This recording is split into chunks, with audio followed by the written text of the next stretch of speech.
ನಮಸ್ಕಾರ ಎಲ್ಲರಿಗೂ. ನಿಮ್ಗೆ ಗೊತ್ತಿರೋ ಹಾಗೆ ಗುಲ್ಬರ್ಗನಲ್ಲಿ orange alert for heat wave heat stroke ಇದೆ.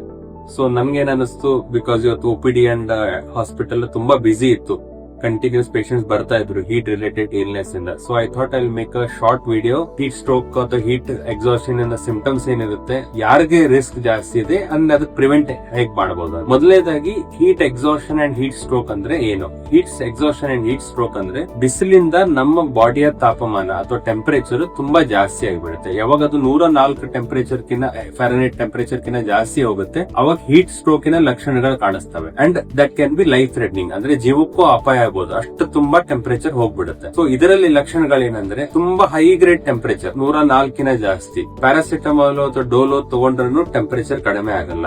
ಸ್ಕಿನ್ ಫುಲ್ ಡ್ರೈ ಆಗ್ಬಿಡುತ್ತೆ, ಮೈ ಬೆವರ್ತಾನೆ ಇರೋದಿಲ್ಲ. ಯೂರಿನ್ ತುಂಬಾ ಡಾರ್ಕ್ ಬರುತ್ತೆ ಅಥವಾ ಯೂರಿನ್ ಬರೋದು ಕಡಿಮೆ ಆಗ್ಬಿಡುತ್ತೆ. ಅಂಡ್ ಪೇಷಂಟ್ಸ್ ಗಳು ಅಥವಾ ಮನೇಲಿ ಯಾರು ಇರ್ತಾರೆ ಯಾರಿಗಾಗತ್ತೆ, ತುಂಬಾ ಸುಸ್ತು, ವೀಕ್ ಆಗ್ಬಿಡ್ತಾರೆ. ಏನು ಊಟ ಸೇರ್ತಿರಲ್ಲ, ವಾಮಿಟಿಂಗ್ ಆಗ್ಬೋದು, ಡ್ರೌಸಿನೆಸ್ ಅಂತ ಇರುತ್ತೆ, ನಿದ್ದಿಗಂಡದಲ್ಲಿ ಹೋಗೋದು. ಇವೆಲ್ಲ heat exhaustion and heat stroke ನ ಲಕ್ಷಣಗಳು. ಇದು ಯಾರಿಗಾಗ್ಬೋದು ಹೀಟ್ ಸ್ಟ್ರೋಕ್? ಯಾರು ರಿಸ್ಕ್ ಇದೆ? ಎಲ್ಲರಿಗಿನ ರಿಸ್ಕ್ ಅಂತಂದ್ರೆ ವಯಸ್ಸಾದವರು.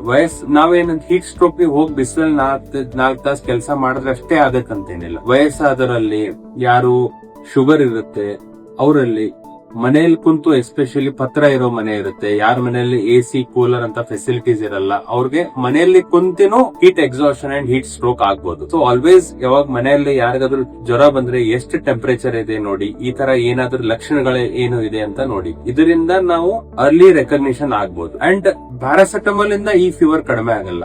ತಣ್ಣೀರ್ ಬಟ್ಟೆ ಹಾಕೋದು, ಐಸ್ ಪ್ಯಾಕ್ಸ್ ಇಡೋದು, ನೀರ್ ಕುಡಿಸೋದು ಬಹಳ ಇಂಪಾರ್ಟೆಂಟ್. ಅಂಡ್ ಇದರಲ್ಲಿ ಹೆಂಗೆ ಪ್ರಿವೆಂಟ್ ಮಾಡಬೇಕು? How do we prevent heat exhaustion? ಒಂದು, ನಿಮ್ಗೆಲ್ಲರಿಗೂ ಗೊತ್ತಿರೋ ಗವರ್ಮೆಂಟ್ ತುಂಬಾ ಅವೇರ್ನೆಸ್ ಮಾಡುತ್ತೆ. One of the things what we miss, ಬರೇ ಈಗ ಯಾವಾಗ ನಮ್ಗೆ ತುಂಬಾ ಜ್ವರ ಬರುತ್ತೆ ಅಥವಾ ಹೈ ಟೆಂಪರೇಚರ್ ಇರುತ್ತೆ, ಮೈಯಿಂದ ಬರೇ ನೀರ್ ಹೋಗಲ್ಲ, ನೀರ್ ಜೊತೆ ಉಪ್ಪಿನಂಶನೂ ಹೋಗುತ್ತೆ. ಸೊ ಬಟ್ ಬರೇ ನೀರು ನೀವು ವಾಪಸ್ ಬರೇ ನೀರ್ ಕುಡಿದ್ರೆ ಯೂಸ್ ಆಗಲ್ಲ, ನೀರ್ ಜೊತೆ ಉಪ್ಪಿನಂಶ ಇರೋದು ಪದಾರ್ಥಗಳು ಕುಡಿಬೇಕು.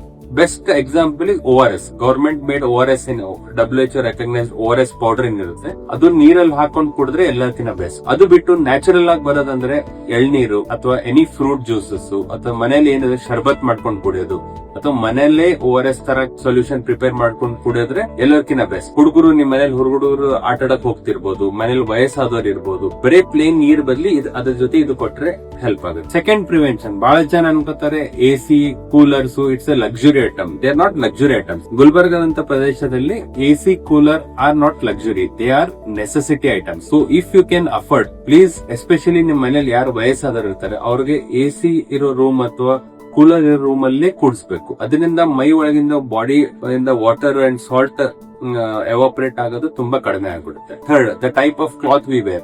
ಕೆಲ್ಸಕ್ಕೆ ಹೋದಾಗ, ಆಫೀಸ್ಗೆ ಹೋದಾಗ always use loose dresses made of cotton ಅಥವಾ ಲಿನೆನ್. ಈ ತರ ಬಟ್ಟೆ ಹಾಕೊಂಡ್ರು ವೆಂಟಿಲೇಷನ್ ಬಾಡಿ ಚೆನ್ನಾಗುತ್ತೆ, ಅದರಿಂದ ಹೀಟ್ ಪ್ರೆಸಿಪಿಟೇಟ್ ಜಾಸ್ತಿ ಆಗೋದಿಲ್ಲ. So apart from this, one important category of patients ಅಂದ್ರೆ ಯಾರ್ದು ಶುಗರ್ ಕಂಟ್ರೋಲ್ ಇರಲ್ಲ, ಆರ್ ನಿಮ್ ಟ್ರೀಟ್ಮೆಂಟ್ ಅಲ್ಲಾದ್ರೆ ಡಪಾಗ್ಲಿಫ್ಲಾಸಿನ್ ಅಥವಾ ಡೈಟೋರ್ ಅಂತ ಏನಾದ್ರೂ ಮೆಡಿಕೇಶನ್ ಇದ್ರೆ, ಈ ಮೆಡಿಕೇಶನ್ಸ್ ಏನ್ ಮಾಡುತ್ತೆ, ಮೈ ಒಳಗಿಂದ ನೀರಿನ ಅಂಶ ತೆಗೆಯುತ್ತೆ. ಅದೇ ಆದ ಟ್ರೀಟ್ಮೆಂಟ್ ಮೂಲ. ಡಯಾಬಿಟಿಕ್ ಪೇಷಂಟ್ ಆಗ್ಲಿ, ಕಿಡ್ನಿ ಪೇಷಂಟ್ ಆಗ್ಲಿ, ಹಾರ್ಟ್ ಪೇಷಂಟ್ ಆಗ್ಲಿ, ಸಾಮಾನ್ಯವಾಗಿ ಈ ಪೇಷಂಟ್ಸ್ ಕ್ಯಾಟಗರಿಯಲ್ಲಿ ನಾವು ಈ ತರ ಮೆಡಿಕೇಶನ್ಸ್ ಹಾಕಿರ್ತೀವಿ. ಬಟ್ ಸಮ್ಮರ್ ಅಲ್ಲಿ ನಾವು ಅಡಿಕ್ವೇಟ್ ಫ್ಲೂಯಿಡ್ಸ್ ತಗೊಂಡಿಲ್ಲ, ಡಿಹೈಡ್ರೇಟ್ ಆಗೋ ಚಾನ್ಸಸ್ ತುಂಬಾ ಹೈ ಇರುತ್ತೆ. ಸೊ ಜಸ್ಟ್ ಗೋ ಥ್ರೂ, ನೀವು ಏನ್ ಟ್ರೀಟ್ಮೆಂಟ್, ನಿಮ್ದು ಪೇರೆಂಟ್ಸ್, ನಿಮ್ ಗ್ರ್ಯಾಂಡ್ ಪೇರೆಂಟ್ಸ್ ಇದರಲ್ಲಿ ಈ ತರ ಟ್ರೀಟ್ಮೆಂಟ್ ಇದೆನಾ, ಅವ್ರ ಏನಾದ್ರು ಡಿಹೈಡ್ರೇಟ್ ಆಗ್ತಿದ್ರಲ್ಲ, you have to be more careful on that. Thank you so much.